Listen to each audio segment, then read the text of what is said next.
Hello everyone, स्वागत है आप सभी का मेरे यूट्यूब चैनल पर। हम लोग एलपीसीबी टू के लिए basic science and engineering drawing के टॉप 20 क्वेश्चन को देख रहे थे। तो आइए शुरू करते हैं। सबसे पहला क्वेश्चन है, पृथ्वी के चारों ओर गैसों के समूह को कहते हैं? भूमंडल, जल कण या फिर वायुमंडल या जलमंडल। तो पृथ्वी के चारों ओर गैसों के समूह को क्या कहते हैं? वायुमंडल। ठीक है, पृथ्वी के चारों ओर गैसों के समूह को क्या कहते हैं? वायुमंडल। पृथ्वी के चारों ओर मौजूद गैसों के समूह को वायुमंडल कहा जाता है। इनमें नाइट्रोजन, ऑक्सीजन, कार्बन डाइऑक्साइड और अन्य गैसें शामिल है। ठीक है, पृथ्वी के चारों ओर मौजूद गैसों के समूह को वायुमंडल कहा जाता है। इसमें कौन कौन सा गैस उपस्थित होता है? नाइट्रोजन हो गया, ऑक्सीजन हो गया, कार्बन डाइऑक्साइड हो गया और अन्य गैसें शामिल है। वातावरण तापमान के आधार पर परतों से बना होता है। वातावरण क्या होता है? तापमान के आधार पर परतों से बना होता है। परतें, क्षोभ मंडल परत कौन कौन सा है? क्षोभ मंडल, स्ट्रेटोस्फीयर, मीसोस्फीयर या फिर वायुमंडल। पृथ्वी की सतह से 500 किलोमीटर ऊपर एक और क्षेत्र को एक्सोस्फीयर कहा जाता है। पृथ्वी की सतह से 500 किलोमीटर ऊपर एक और क्षेत्र को एक्सोस्फीयर कहा जाता है। विमान समताप मंडल में उड़ान भरते हैं। ठीक है, विमान समताप मंडल में उड़ान भरते हैं।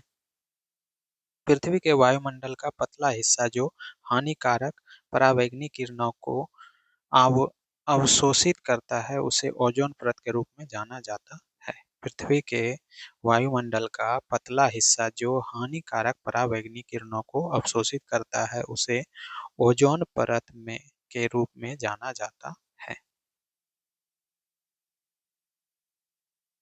नेक्स्ट क्वेश्चन क्या है? एमएस वर्ड 2007 में अधिकतम फॉन्ट साइज क्या है जिसे फॉन्ट के लिए मैनुअल रूप से टाइप करके सेट किया जा सकता है? 2000 या 72 या 1638 या 500? एमएस वर्ड 2007 में अधिकतम फॉन्ट साइज क्या है जिसे फॉन्ट के लिए मैनुअल रूप से टाइप करके सेट किया जा सकता है? तो कितना हो जाएगा? 1638। ठीक है। एक चालक का प्रतिरोध ताप में परिवर्तन से लगभग अप्रभावित रहता है या चालक बना होता है। ठीक है, एक चालक का प्रतिरोध ताप के परिवर्तन से लगभग अप्रभावित रहता है या चालक बना होता है मैग्नीज से, निकेल से, एल्यूमिनियम से या फिर चांदी से। ठीक है, क्या हो जाएगा? मैग्नीज से। ठीक है, एक चालक का प्रतिरोध ताप में परिवर्तन से लगभग अप्रभावित रहता है या चालक बना हुआ होता है। किसका? मैग्नीज का। ड्रिलिंग को किससे सूचित करते हैं? डी से या एम से या फिर टी से या जी से? तो ड्रिलिंग को किससे सूचित करते हैं? डी से। ठीक है, ड्रिलिंग को किससे सूचित करते हैं? डी से। यदि 40 केजी द्रव्यमान वाले कोई लकड़ी 160 वाट की शक्ति से 20 सेकंड तक रस्सी पर चढ़ती है तो वह कितनी ऊंचाई तक पहुंच सकेगी? 80 मीटर, 4 मीटर या फिर 8 मीटर या 0.8 मीटर? कितना द्रव्यमान कितना है? 40 केजी है और लकड़ी कितना शक्ति है? 160 वाट और 20 सेकंड तक रस्सी पर चढ़ती है तो कितना ऊंचाई हो जाएगा? तो P बराबर क्या होता है? W by T. और W क्या होता है? mgh by T. ठीक है, P बराबर क्या होता है? mgh। P बराबर W बाय टी और W बराबर क्या होता है? mgh। ठीक है, तो P बराबर क्या हो गया? mgh by T. और P कितना है? 160, M कितना है? 40 और G कितना लेंगे? 10 और H हमको जानना है और T कितना है? 20। तो इसको सॉल्व करेंगे तो कितना आ जाएगा? 8 मीटर। ठीक है, तो आंसर क्या हो जाएगा हमारा? सी। बर्फ पर स्केटिंग करना प्रदर्शित करता है कि दाब बढ़ाने पर बर्फ का गलनांक घट जाता है, बढ़ जाता है या पहले घटता है फिर बढ़ता है या फिर अपरिवर्तित रहता है? बर्फ पर स्केटिंग करना प्रदर्शित करता है कि दाब बढ़ाने पर बर्फ का गलनांक घट जाता है। ठीक है, बर्फ पर स्केटिंग करना प्रदर्शित करता है कि दाब बढ़ाने पर बर्फ का गलनांक घट जाता है। दाब बढ़ाने पर बर्फ का गलनांक घट जाता है, जिस कारण बर्फ पर स्केटिंग करना संभव होता है। ठीक है, दाब बढ़ाने पर बर्फ का गलनांक घट जाता है, जिस कारण बर्फ पर स्केटिंग करना संभव होता है। यदि जल और यदि बल और विस्थापन के बीच का कोण है तो डैश किया गया कार्य ऋणात्मक होता है। ठीक है, यदि बल और विस्थापन के बीच का कोण डैश है तो, ठीक है, डैश यहाँ गलत जगह दिया गया है। ठीक है, तो यदि बल और विस्थापन के बीच का कोण डैश है तो किया गया कार्य ऋणात्मक होता है। 45 डिग्री, 0 डिग्री, 90 डिग्री या फिर 180 डिग्री। तो बल और विस्थापन के बीच का कोण कितना होगा? 180 डिग्री। तो किया गया कार्य क्या होगा? ऋणात्मक होगा। ठीक है, यदि बल और विस्थापन के बीच का कोण कितना हो? 180 डिग्री। तो किया गया कार्य क्या होगा? ऋणात्मक होता है। पिंड का भार शून्य नहीं होगा। पिंड का भार शून्य कब नहीं होगा? पृथ्वी के केंद्र पर स्वतंत्र गिरने के दौरान, या फिर अंतर्ग्राहिक अंतरिक्ष में, या फिर किसी घर्षणहीन सतह पर। तो पिंड का भार शून्य कहाँ नहीं होगा? किसी घर्षणहीन सतह पर। ठीक है, पिंड का भार शून्य नहीं होगा, कहाँ नहीं होगा? किसी घर्षणहीन सतह पर। किसी घर्षणहीन सतह पर किसी पिंड का भार शून्य नहीं होता है, क्योंकि पिंड के भार पर उसके घर्षण का फर्क नहीं होता है। ठीक है, किसी घर्षण सतह पर किसी पिंड का भार शून्य नहीं होता है, क्योंकि पिंड के भार पर उसके घर्षण का फर्क नहीं होता है।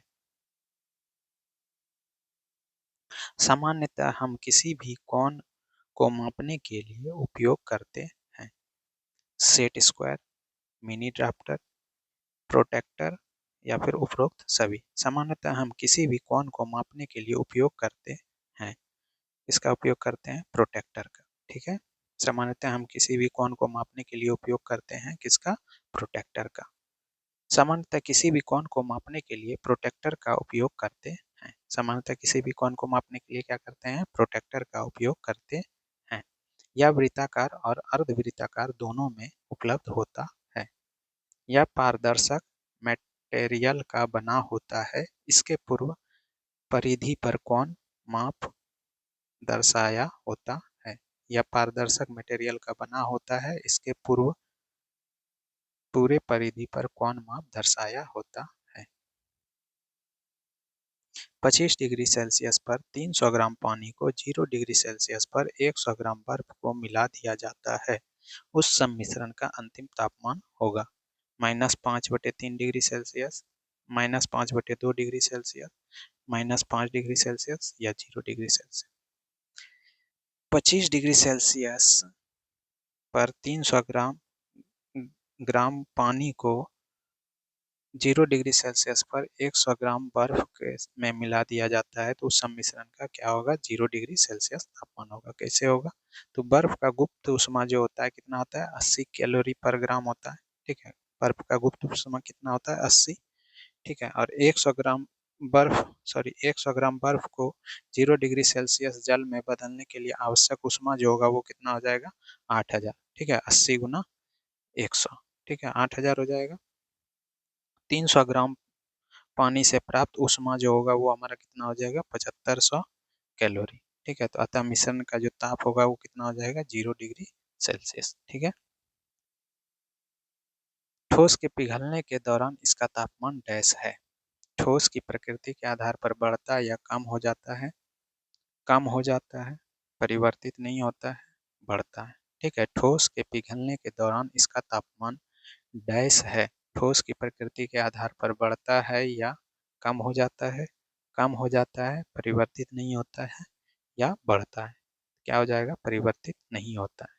ठोस के पिघलने के दौरान इसका तापमान परिवर्तित नहीं होता है। ठीक है, ठोस के पिघलने के दौरान इसका तापमान परिवर्तित नहीं होता है।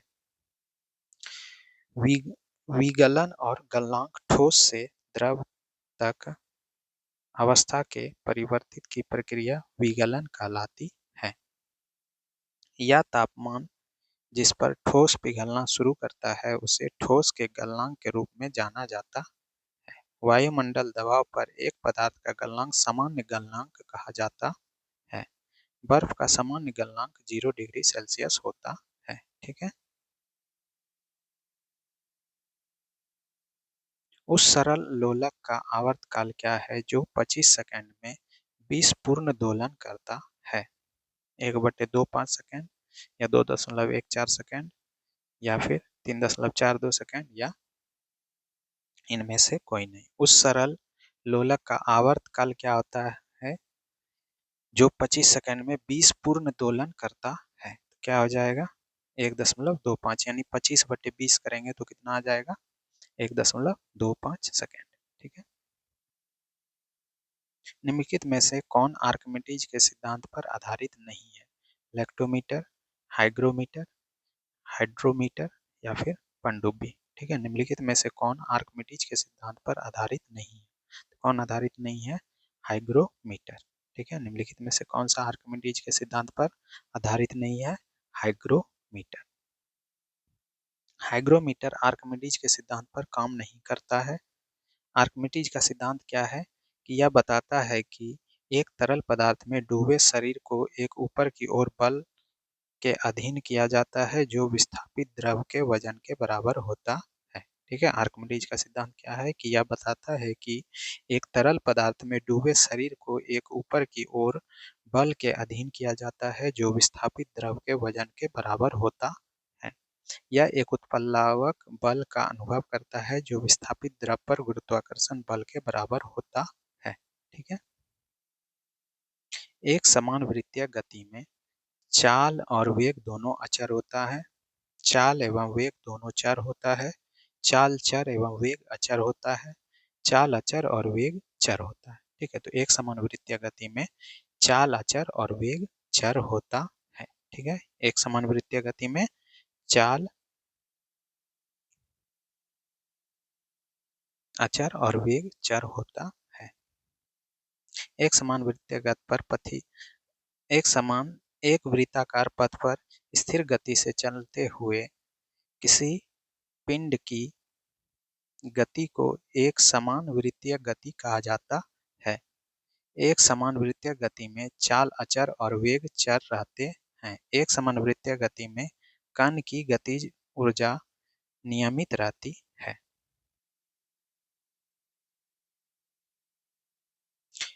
इलेक्ट्रिक ओवन की कार्यप्रणाली के पीछे की परिघटना है। इलेक्ट्रिक ओवन की कार्यप्रणाली के पीछे की परिघटना है विद्युत चुंबकीय प्रेरण, प्रेरित वोल्टेज, प्रेरित धारा या फिर जूल का तापन प्रभाव।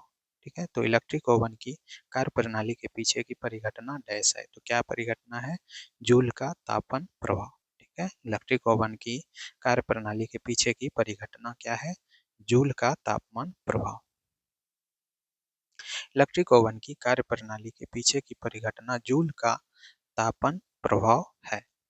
जूल का तापन नियम उस दर के गणितीय अभिव्यक्ति है जिस पर किसी सर्किट के प्रतिरोध विद्युत ऊर्जा के ऊष्मा ऊर्जा में परिवर्तित होता है। विद्युत धारावाही चालक में इलेक्ट्रॉनों के टकराने से उत्पन्न ऊष्मा होती है। विद्युत धारावाही चालक में इलेक्ट्रॉनों के टकराने से ऊष्मा उत्पन्न होता है। विद्युत धारा के प्रवाह के कारण उत्पन्न होने वाली ऊष्मा को जूल के रूप में मापा जाता है। विद्युत धारा के प्रवाह के कारण उत्पन्न होने वाली ऊष्मा को जल के रूप में मापा जाता है। सर्किट में प्रतिरोध और उत्पन्न ऊष्मा ऊर्जा के बीच यह संबंध जूल के पहले नियम द्वारा दिया गया है जिसे इस प्रकार व्यक्त किया गया है। H बराबर आई स्क्वायर आर टी, यानी H क्या है? ऊष्मा की मात्रा, I क्या है? विद्युत धारा और R क्या है? कंडक्टर में विद्युत प्रतिरोध का मात्रा और T क्या है? समय। निम्नलिखित में से कौन सा तृतीय श्रेणी का उत्तोलक नहीं है? चिमटी या फिर स्टेपलर या हॉकी स्टिक या एक पहिए का ठेला। तो निम्नलिखित में से कौन सा तृतीय श्रेणी का उत्तोलक नहीं है? तो कौन नहीं है? एक पहिया का ठेला। ठीक है, एक पहिया का ठेला। एक पहिया का ठेला तृतीय श्रेणी का उत्तोलक नहीं है। चिमटा तृतीय श्रेणी का उत्तोलक है। एक पहिया ठेला द्वितीय श्रेणी का उत्तोलक है। ठीक है, एक पहिया ठेला कैसा, किस श्रेणी का उत्तोलक है? प्रथम श्रेणी, द्वितीय श्रेणी का। ठीक है, सरसी प्रथम श्रेणी का उत्तोलक है। ठीक है, सरसी किस श्रेणी का उत्तोलक है? प्रथम श्रेणी का उत्तोलक है। प्रमुख उत्तोलक के उदाहरण: प्रथम श्रेणी का कैंची हो गया, पिलास हो गया, कील उखाड़ने की मशीन हो गया, साइकिल का ब्रेक हो गया, तराजू हो गया। द्वितीय श्रेणी का ठेला गाड़ी हो गया, स्टेपलर हो गया, सरोता, कूड़ा गाड़ी, नींबू निचोड़ने एवं खैनी काटने की मशीन आदि। तृतीय श्रेणी क्या हो जाएगा? चिमटा, हल जोतने की मशीन, मनुष्य का हाथ, मुंह का जबड़ा। थर्मिस्टर निम्नलिखित होता है: थर्मोकपल, मिनिएचर एमिटेंस एमिस्टेंस, या थर्मल रेजिस्टेंस, या फिर थर्मल इंसुलेशन।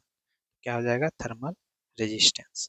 थर्मिस्टर निम्नलिखित में होता है थर्मिस्टर थर्मल रेजिस्टेंस। थर्मिस्टर क्या होता है? Thermal resistance. उत्तोलक किस सिद्धांत पर कार्य करता है? न्यूटन, फैराडे, बलागुन के सिद्धांत, या फिर नन ऑफ दीज। तो उत्तोलक किस सिद्धांत पर कार्य करता है? बलागुर्न के सिद्धांत पर। ठीक है, उत्तोलक किस सिद्धांत पर कार्य करता है? बलागुर्न के सिद्धांत पर। किसी ठोस पदार्थ के एकांक द्रव्यमान को उसके गलनांक पर ठोस से द्रव में बदलने के लिए आवश्यक ऊष्मा को कहते हैं। ठोस का गलनांक, ठोस का क्वथनांक, ठोस के गलन की गुप्त ऊष्मा, या फिर वाष्पन। किसी ठोस पदार्थ के एकांक द्रव्यमान को उसके गलनांक पर ठोस से द्रव में बदलने के लिए आवश्यक ऊष्मा को क्या कहते हैं? ठोस के गलन की गुप्त ऊष्मा। ठीक है, ठोस के गलन की गुप्त ऊष्मा। ठोस पदार्थ के एकांक द्रव्यमान को उसके गलनांक पर द्रव में बदलने के लिए आवश्यक ऊष्मा को ठोस के गलन की ऊष्मा कहते हैं। आदर्श मशीनें वे काल्पनिक मशीनें हैं जो होती है शून्य वेग वाली, भारहीन, या घर्षणहीन, या प्रयत्नहीन। तो आदर्श मशीन वे काल्पनिक मशीन है जो घर्षणहीन होती है। ठीक है, आदर्श मशीन वे काल्पनिक मशीन है जो घर्षणहीन होती है। आदर्श मशीन में आदर्श मशीन वे काल्पनिक मशीन है जो घर्षणहीन होती है। वास्तव में आदर्श मशीन संभव नहीं है। स्नेहक का उपयोग घर्षण को कम करने के लिए किया जाता है। ठीक है, भारी वाहनों में स्नेहक के रूप में ग्रेफाइट का उपयोग किया जाता है। ठीक है, भारी वाहनों में स्नेहक के रूप में ग्रेफाइट का उपयोग किया जाता है। एक आदर्श मशीन एक ऐसी मशीन है जिसे आउटपुट के रूप में दी गई ऊर्जा इनपुट ऊर्जा के बराबर होता